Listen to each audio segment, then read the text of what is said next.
Kalau kita sudah menggunakan IT atau itu kan bahasa-bahasa yang sudah akrab ya. Sebenarnya TIK itu teknologi informasi dan komunikasi. Jadi media yang kita gunakan adalah media yang berbasis TIK. Ya, di mana nanti akan kita jumpai berbagai macam bentuk desain pesan yang secara terintegratif dalam sebuah media. Misalnya Anda menggunakan video, menggunakan animasi, menggunakan grafis atau gambar, teks, animasi, dan lain-lain, itu juga menjadi bagian dari media yang berbasis IT itu. Nah, kita beruntung di zaman teknologi sekarang. Dulu kan kita menggunakan media itu ada film slide misalnya. Ya, ada yang diam, ya, proyeksi diam, ada yang gerak, dan tidak variatif seperti sekarang. Nah, sekarang Anda cukup menggunakan PowerPoint saja, itu sudah difasilitasi dengan berbagai bentuk desain pesan. Oleh karena itu, saya hanya mengajak Anda untuk yang sederhana saja. Banyak jenis media yang bisa kita pakai, tetapi ada beberapa yang bisa kita buat lebih kreatif. Ya. Lalu apa media kreatif itu ya? Kita ingin menyampaikan sesuatu dengan wawasan baru dan ide yang berbeda dari yang lain. Kemudian melibatkan gaya pikir yang berbeda. Kemudian sudut pandang yang berbeda untuk melihat pola yang baru. Ya, orang-orang kreatif itu, kalau dalam bahasa sehari-hari bisa kita lihat, mereka yang membuat sesuatu yang biasa itu menjadi luar biasa. Kemudian dikerjakan dengan cara yang berbeda, dihasilkan dengan cara yang berbeda, ditampilkan dengan cara yang berbeda. Ya, orang mungkin untuk saudara-saudara yang menguasai Office, bisa Word, bisa Excel, bisa PowerPoint untuk presentasi. Nah, sekarang dengan kemajuan teknologi yang dibawa oleh PowerPoint misalnya, Anda bisa menggunakan berbagai bentuk desain pesan itu yang memungkinkan lebih menarik desain pesan itu, yang memungkinkan juga muncul stimulus yang menyenangkan. Nah, kalau kita lihat dari klasifikasi ini, saudara, ini teori lama, ya, ada audio, bahan cetak, audio cetak, visual, diam dan bergerak, kemudian audiovisual gerak, objek fisik, kemudian komputer. Nah, sekarang yang menjadi andalan utama dalam membuat media itu adalah menggunakan multimedia dengan berbasis komputer. Jadi kita menggunakan sebuah media yang betul-betul memberikan kepada kita pilihan-pilihan yang sangat banyak untuk menampilkan desain pesan. Kenapa kita belum melihat di satu lagi? Ya, nah ini dia. Jadi kita mengaktifkan penglihatan dan pendengaran saja itu sudah 93%. Jadi dia kemudian pencacapan, perabaan, dan lain-lainnya. Ini pertama kali orang mengenal media itu ada sebuah pepatah dari Cina ini. Konfusius. Ada yang tahu artinya?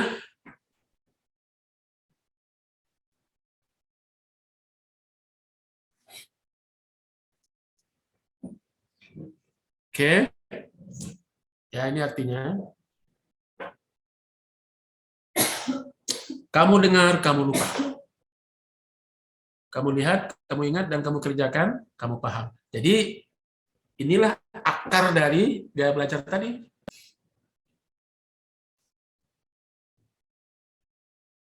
Nah, sekarang media digital. Ini kan sering kita dengar media digital atau multimedia. Saudara mungkin masih ingat ketika revolusi industri 4.0. Ada beberapa ciri utama dari revolusi industri 4.0. Yang pertama adalah hidup di zaman sekarang sejak 2015 itu kita sudah beralih kepada digitalisasi. Kemudian yang kedua katanya adalah virtualisasi. Yang ketiga adalah Internet of Things, IoT. Yang keempat adalah big data. Yang kelima, ada yang tahu?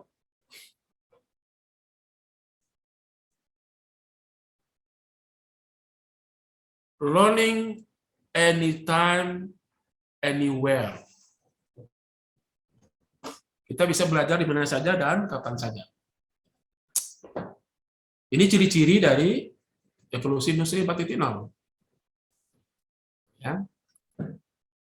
Lalu, pernah enggak dengar Revolution of Society 5.0? Coba lah, siapa yang bisa menjelaskan itu? Pernah dengar? Revolution of Society 5.0.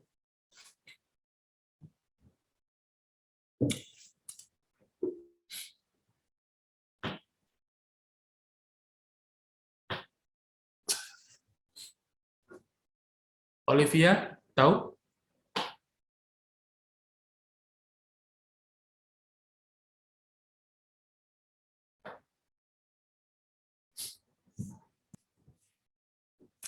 Olivia Trimonika.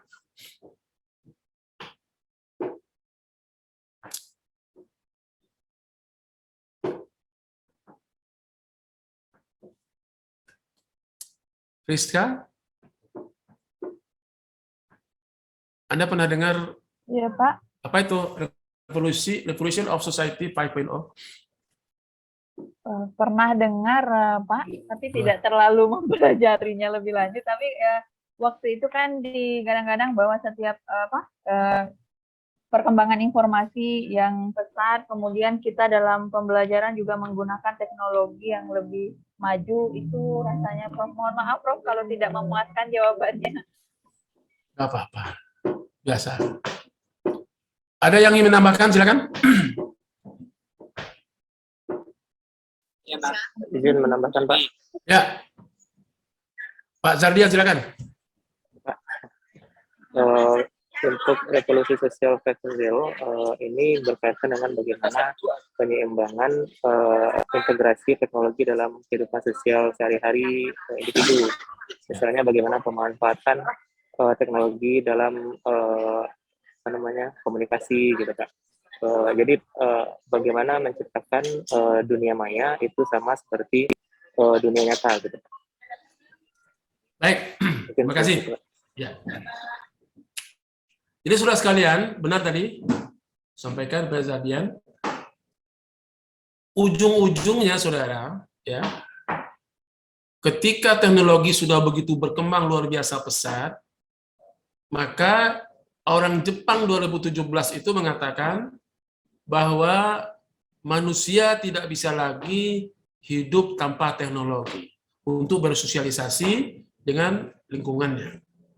Maka tujuan utama dari Revolution of Society 5.0 itu adalah mengharapkan manusia itu selalu meningkatkan literasinya dalam berbagai hal, sehingga nanti betul-betul diharapkan manusia yang hidup sekarang ini menjadi seorang super smart people.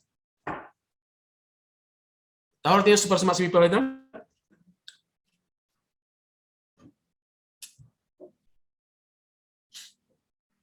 Super smart people. Super pintar. Ya, orang-orang yang super pintar untuk menyikapi terhadap perkembangan dan ilmu pengetahuan dan teknologi. Jadi, saudara, ini terbukti apa yang disampaikan oleh Nabi Muhammad SAW tentang tuntutlah ilmu mulai dari ayunan sampai liang lahat. Apa artinya? Dalam bahasa sekarang kita sebut dengan literasi. Manusia yang tidak mampu meningkatkan literasi dengan baik, maka dia tidak akan sukses. Dan sekarang saatnya manusia itu menjadi seorang yang super smart people dalam menyikapi kehidupan, termasuk dalam menggunakan teknologi di dalam kehidupan. Banyak orang sekarang, ketika kecerdasannya rendah tentang literasi teknologi, literasi media, literasi informasi, maka berujung dengan kehidupan-kehidupan yang tidak menyenangkan, di penjara misalnya. Ya, Mungkin Anda pernah dengar cerita-cerita tentang istri ya TNI yang buat apa namanya komen di Facebook atau di Twitter, lalu karena komennya kurang baik, lalu yang jadi sengsara suaminya, dicopot dari jabatannya gitu. Itu karena tidak smart. Jadi contohnya, Anda harus menyiapkan diri untuk menjadi seorang smart people atau super smart people. Kita lanjut. Ya, jadi literasi kita harus terus ditingkatkan. Apa itu media digital? Adalah video, audio, perangkat lunak atau konten lain yang dibuat, diedit, disimpan atau diakses dalam bentuk digital melalui pengkodean atau pengodean dan penguraian kode numerik dan lain-lain. Oke, manfaatnya antara lain adalah ini. Jadi dengan digital itu kita pembelajaran bisa dipersonalisasi, luasnya informasi, kemudian pelajaran lebih menarik, ya, dapat mengembangkan akuntabilitas, fleksibilitas belajar jauh lebih baik. Kenapa? Karena dengan digital, saudara kalau menggunakan big data, mau mengambil video pembelajaran dalam bentuk apapun, saya kemarin jauh sebelumnya Bu Eka mendownload misalnya pembelajaran bahasa Inggris, mulai dari lesson 1 sampai terakhir gitu, itu dengan mudah kita peroleh gitu. Dan kita memahaminya itu jauh lebih baik. Kenapa? Karena dia didesain untuk pembelajaran online.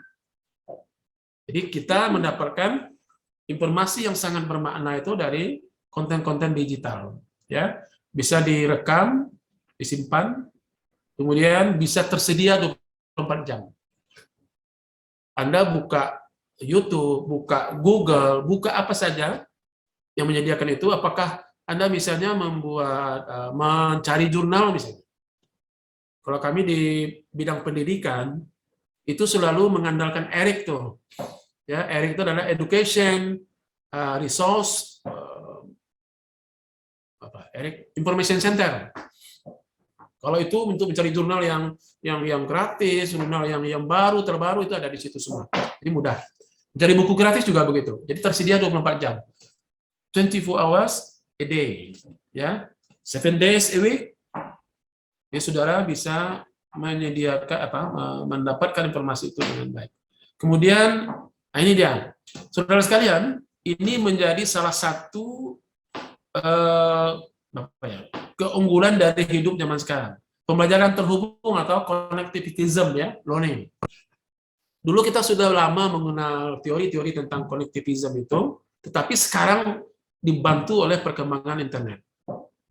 Coba Anda bayangkan kalau tidak terjadi revolusi industri 4.0, kemudian kita dihadapkan masalah COVID-19 kemarin, kita harus belajar mengajar dengan online, nah, itu akan sulit sekali gitu. Makanya kita lihat orang yang kekayaannya paling cepat meningkat itu adalah orang yang punya Zoom gitu. Ya, mereka menghasilkan triliunan per bulan untuk dari hasil penggunaan Zoom itu. Saya tidak pengen yang rumit-rumit, ingin mengajak Anda untuk memilih sebuah model atau aplikasi sederhana dengan PowerPoint, bagaimana caranya meningkatkan kualitas media kita. Pilihannya yang sederhana saja, karena di laptop Bapak Ibu itu, kalau saya di UMP dengan teknologi pendidikan, kami punya aplikasi banyak sekali untuk menyiapkan media ini. Ya, bisa lebih variatif. Tapi sebenarnya untuk Bapak Ibu, apalagi yang tingkat penguasaan komputernya mungkin intermediate, ya, atau bisa juga beginners 2, ya, atau pemula yang sudah lanjut gitu ya, pemula tapi sudah lanjut gitu. Nah, bagi seorang pendidik, kompetensi communication and computer itu luar biasa penting Bapak Ibu.